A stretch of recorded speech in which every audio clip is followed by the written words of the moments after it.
You know, going back to that booty song, that's like there's like bully, bully, bully, bully, bully everywhere, bully everywhere. I just keep imagining someone like, you know, like Ron Swanson saying bully. Gotta have that gruff mustache too. And it's just like, alright, so Stefano actually doesn't net any kills this time around with the Lings. Gotta get Scout, saw how late the Nexus came down. I think one of the other things too is, well, he doesn't know how far along the Cybercore research is.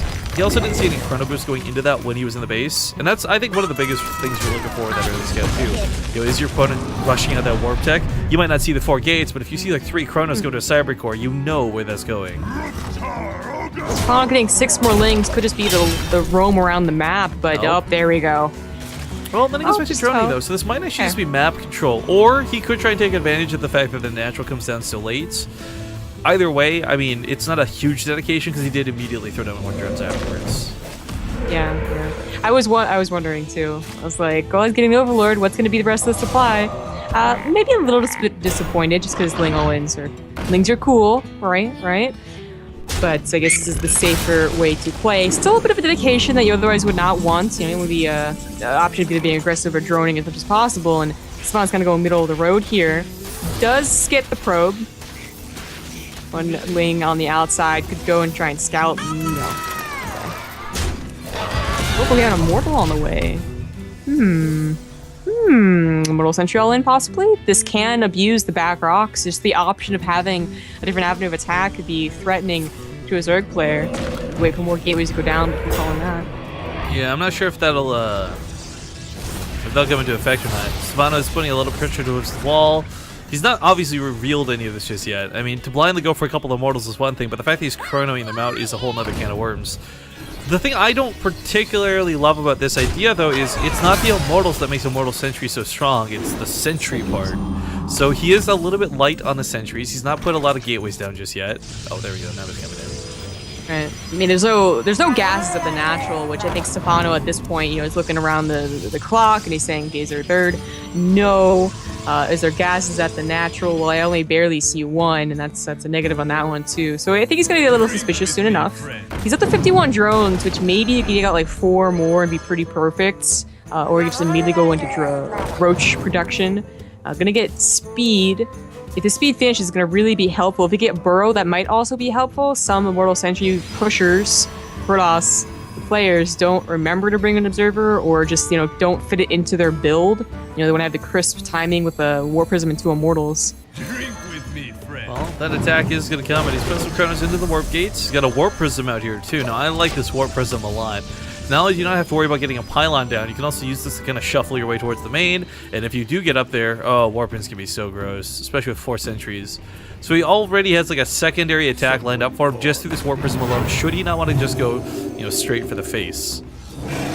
Now, I don't know, but Stefano was a little bit supply block, kind of sucks for him, but his looks like he's going to be over here in just a second. I'm not sure if Bully can really think he can bust this. He's going to go in. He's going to see a concave of roaches. The ones in the main might be force-footed out. In fact, no, those are the ones that are not force-footed out. Picks off the sentries immediately. Picks up one of the Immortals, and that's kind of cool enough. But it's not the Immortals that were really under attack. Stefano dived that to get rid of the force fields. And again, going back for Bully, this is a really aggressive move. It's a really dangerous move. And Stefano's not safe just yet, but he is on 51 drones, and his opponent has no force fields. Yeah, that is the biggest. It's the biggest thing about Immortal Sentry. I mean, the Immortals can be powerful, but the Sentries, where it's actually going to keep those roaches from just moving on top of the Immortals. Like so. Yeah, it gets focused down. It's a little too far away. Of course, that 6-range pickup's not here yet. It's not Legacy Devoid, but some pretty quick pickups. Regardless, he starts cutting away for the Zealots. There's still, like, what, 1-2 sentries in this? It's not that much, and what gets warped in gets picked off pretty much right away. Focusing on that Warp Prism, or the Immortal will wait for the Warp Prism. No pickup this time. Now it's just Zealots, so he can kite this all day on creep. Stefano has easily defended this attack. It's an attack like that. I always wonder, like, what is he really thinking of doing it? You know, I would say that if you could scare them into thinking about the back rocks, then that's different. But that wasn't that scary of a push. It went right into where Stefano was waiting. It just did not seem like a good push.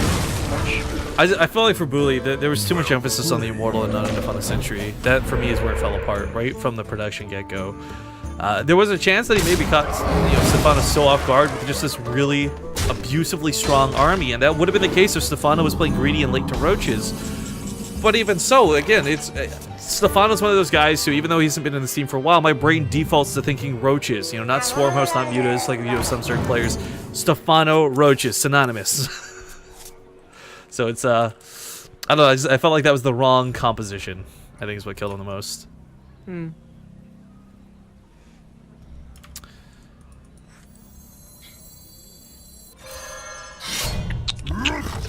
Well, game Oh, number the 2. Muslim. They beat Lobao. Oh yeah! The Muslim hype. Damn. So maybe we'll get to see him in that quarterfinals. He does have to go through Xanster, and as much as I would love to cast that series, I don't think they're gonna want to wait on this guy. So we're gonna finish up with Bully and Stefano here. The Muslim has a very possible chance, so let me join. Possible chance of getting through today. I think his next opponent would probably be Elfie, unless Freyr is Actually, surprising. Yeah, both. Well, Freyr's really surprising is a good word. Elfie's kind of the, like, you know, him and Wellmu are like the gods of PvP. So maybe if it is versus Elfie, I still think the Muslim struggles. I don't think he's got an easy bracket at all. But either way, he is. If he can straight shoot through Xanster, he'll be in that qualifying round. I'll put it on your Other notable folks still waiting for an opponent. Hearthstone fighting against Night End, so that's not too unexpected. Frost versus Betrayus has been going on for quite a while. I would have thought one of them is taking a win by now. Did they fight each other last qualifier, or was it someone else? I just remember like Cross was taking down people that we didn't expect, right? Be effing this up. Oh well. Well, hey, Canary 90, one of my Patreons, just resubbed for 12 months in a row. Yeah, welcome back for that 1 year round trip. I can't wait till we get these coins, guys, but I just realized, like, it dawns on me that I'm gonna have to send out like 90 little like envelopes that have like a coin in it with like maybe a note from Rifkin.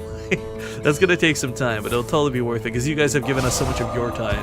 1 full year watching Bay Straight TV. Thank you guys. Stefano says he's needing a moment or two. Maybe he's having some issues with his stream. I mean, I'm trying so hard to avoid throwing an ad in here. I feel like we've been a little ad heavy lately, and of course, you know, the goal of the channel is to be ad responsible. So we'll give him a few more minutes. If it takes too long, we'll just kind of abruptly throw up an ad and get into the game as quick as again. It is going to be Coda though, just so you guys know the map. And I'm watching the delay on the end of that game. That roach block, like physically blocking the Immortal from getting that War Prism again, like that was such a cool move. And there's no way that was an accident either. Like, he was trying to do that from the get-go. He did it with the second Immortal too. well played. So what do you got going on tonight?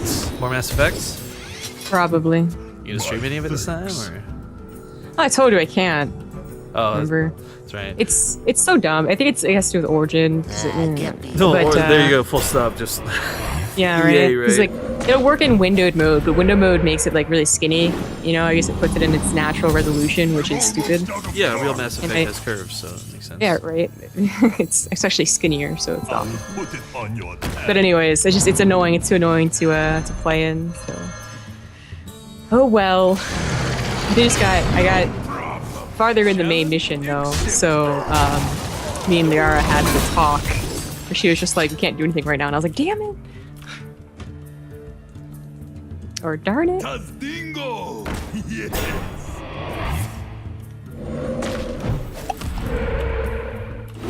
He was confirmed by one of these ones. I'm out of cards!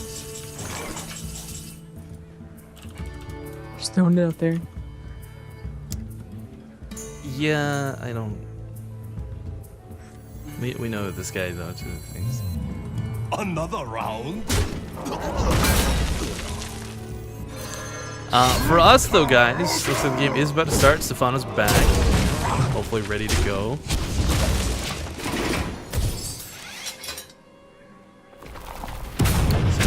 Tweets that we're cheering for him. Go the Muslim.